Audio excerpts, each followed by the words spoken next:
Comment ça va? Les enfants, ça va? Est-ce que vous êtes contents? Est-ce que vous êtes contents?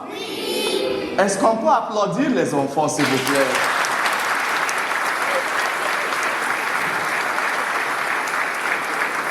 Ils ont fait un beau parcours pour la préparation de leur première communion.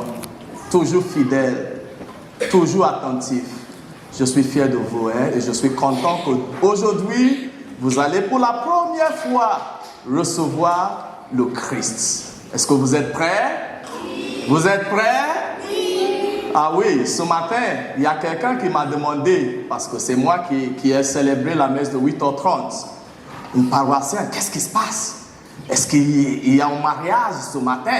Je dis oui, il y a un mariage. C'est qui? C'est moi avec toi. Alors elle commence à rire.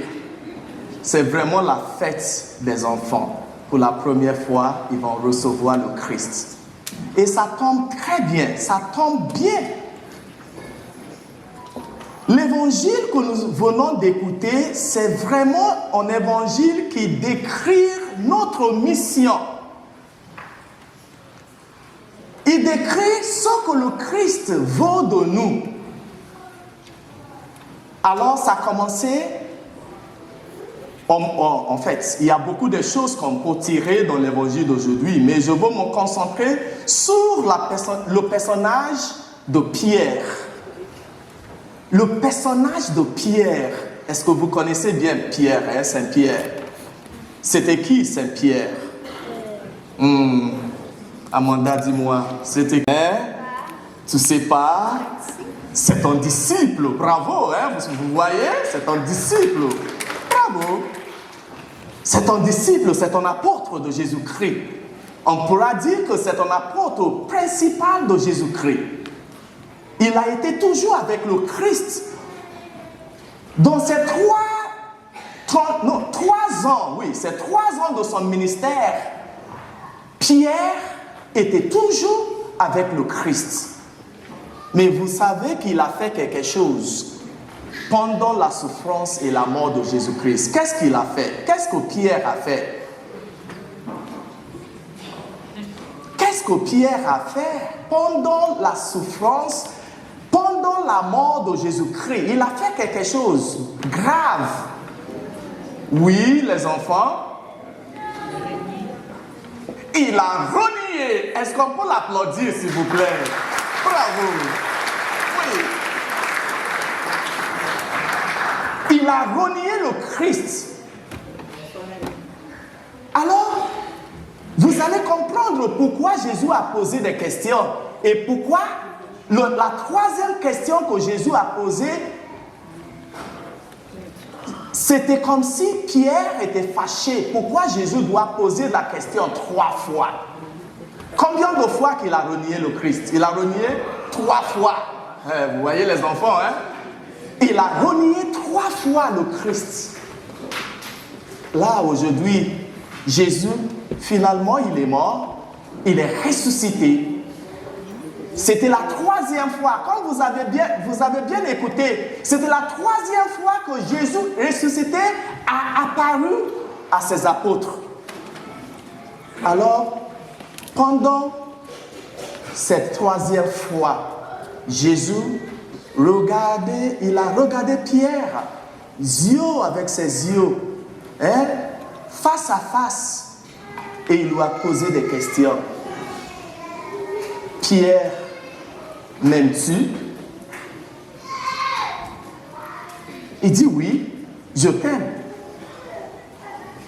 Jésus a repris la même question. Pierre, tu m'aimes-tu? Il a répondu en pensant que peut-être que Jésus est sourd. Il ne m'a pas bien entendu. Qu'est-ce qui se passe? Après la 2e fois, il a compris que peut-être Jésus a bien compris, il a bien entendu ma réponse. Mais Jésus a repris la question encore pour la 3e fois. Pierre, m'aimes-tu?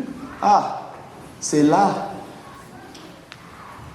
Il a entré dans la réalité de sa vie.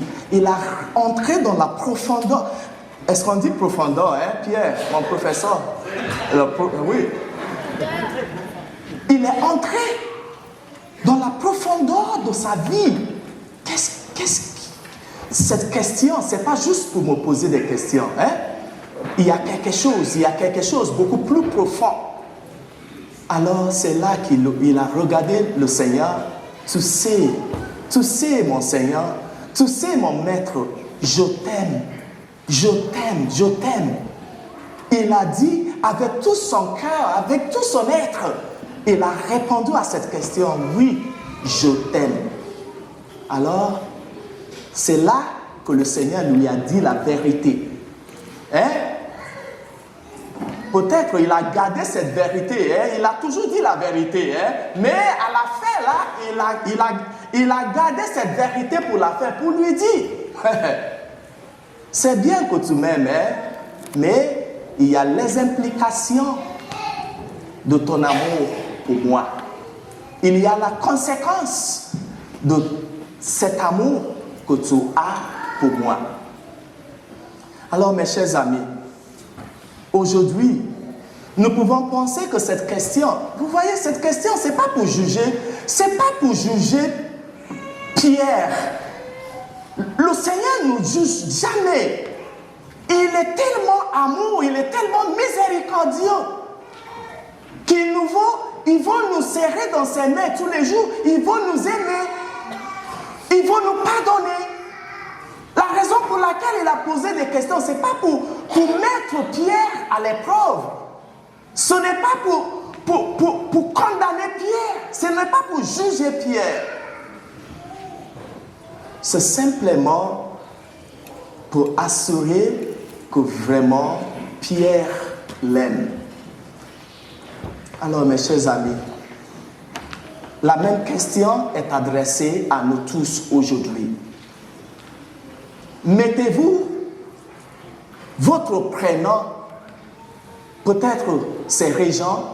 Régent, c'est le Christ qui vous pose la question, c'est pas moi. Les enfants, vous savez, hein, vous avez bien écouté l'évangile. Est-ce que c'est le Père Aloysius qui vous a demandé, m'aimes-tu? Non, c'est qui? C'est le Christ. Alors, le Seigneur vous pose la même question aujourd'hui. M'aimes-tu? Toi, Régent. Toi, Carlo. Toi, Pierre. Toi, Jean. Toi, Joanne. Toi, m'aimes-tu? Est-ce que tu es prêt? La dernière phrase de l'évangile, suis-moi. C'était la dernière phrase que le Seigneur a utilisée. Suis-moi. Est-ce que vous êtes prêts? Est-ce que nous sommes prêts à suivre le Christ jusqu'au bout? M'aimes-tu? C'est la question du Seigneur. Parce que dans la plupart du temps, nous voulons juste faire ce qui nous convient. Nous voulons seulement aimer le Seigneur quand il nous convient. Quand il ne nous convient pas, je ne veux rien savoir du Christ. Je ne veux rien savoir de lui. Aujourd'hui, la même question est adressée à tout le monde. Les enfants, les adultes, toutes les personnes qui sont ici présentes. Le Seigneur vous demande aujourd'hui, m'aimes-tu? Si vous m'aimez, il faut que nous soyons humbles. Il faut que nous soyons dans la vérité. Il faut que nous soyons gentils. Il faut que nous aimons, malgré tout que nous aimons. Demandons au Seigneur, surtout les enfants, bientôt vous allez recevoir le Christ. S'il vous plaît, comme je vous ai expliqué plusieurs fois, vous allez recevoir le Christ. Il est sacré. L'Eucharistie est sacrée. Comme je vous ai dit, oui, vous allez le voir physiquement, ça paraît comme un pain. Mais avec notre yeux de foi, nous ne voyons pas le pain, nous voyons le Christ. vous allez recevoir le Christ avec amour dans votre cœur. Vous allez recevoir le Christ avec tout respect. Si vous accordez des respects à vos parents, vous êtes invité à accorder même encore plus de respect. Ça veut dire, s'il existe un mot pour décrire respect qui dépasse le mot respect, je peux utiliser le même mot. Adorez le Seigneur, aimez le Seigneur dans votre cœur. Comme je vous ai expliqué, l'Eucharistie, la communion, on ne le reçoit pas juste une fois dans la vie. Nous avons le droit de le recevoir chaque fois que nous assistons dans l'Eucharistie, dans la messe. Si nous le désirons et si nous sommes dans le bon état de le recevoir, dans le bon état spirituel. Recevoir le Christ avec respect. Cheminez avec le Christ. Oui, vous êtes petit, vous êtes enfant. Ouais, mais le Christ, le Seigneur, vous avez appelé pareillement comme tout le monde. Essayez dans votre façon de faire du bien. Essayez dans votre façon d'aimer, comme Jésus nous a invités de le faire. Chers parents, chers amis, aidez ces enfants de grandir dans la foi. Oui, je sais bien que vous avez préparé la fête. Peut-être après la messe, il y aura une grande fête à la maison. C'est bien, je suis tout à fait d'accord. Mais ça ne finira pas avec la fête. Amène les enfants à l'église. Vous voyez comment les enfants s'impliquent ici dans notre paroisse. Nous avons besoin d'eux pour s'impliquer dans la vie communautaire. Dans la vie communautaire. C'est pas fini.